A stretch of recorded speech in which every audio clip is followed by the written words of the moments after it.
La Chambre de commerce Russie-Afrique-Eurasie, qui tiendra sa première grand-messe sur le continent dans les prochains jours, a constitué l'essentiel des échanges entre le vice-président de la transition et le président de la dite organisation. L'objet de cette rencontre, c'est que j'ai écouté son discours qui m'a impressionné et j'ai voulu le féliciter pour cela. Je pense que l'Afrique, le temps de l'Afrique est venu, d'une Afrique décomplexée qui va enfin prendre son destin entre ses mains. Et le Gabon vient d'en montrer l'exemple avec le président de la transition qui a eu un discours et un comportement exemplaires.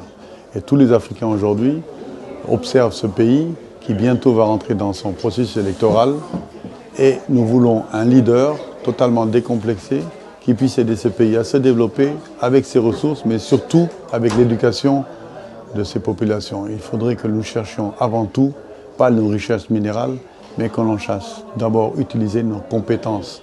Donc il faut qu'on aille faire de la formation, avoir des ingénieurs et permettre à nos pays de se développer.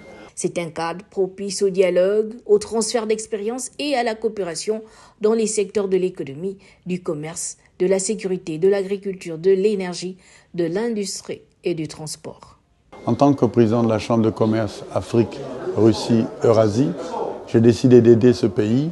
Je vais faire une visite dans les tout prochains jours, inviter le président de la transition lors du prochain forum qui va se faire Afrique, Russie, Eurasie à Dakar.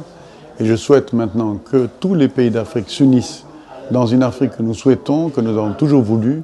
Maintenant, l'Afrique doit se réunir une fois pour toutes pour dire qu'ensemble, nous devons changer notre destin. C'est pour cela que j'ai souhaité le rencontrer. Il m'a bien accueilli, j'étais impressionné. C'est un homme d'expérience. Cette nouvelle structure au profit du développement vise la promotion des échanges commerciaux entre l'Afrique et la Russie, inclut également la lutte contre la pauvreté, l'amélioration de la qualité de vie avec un accent particulier sur la lutte contre la criminalité et le terrorisme.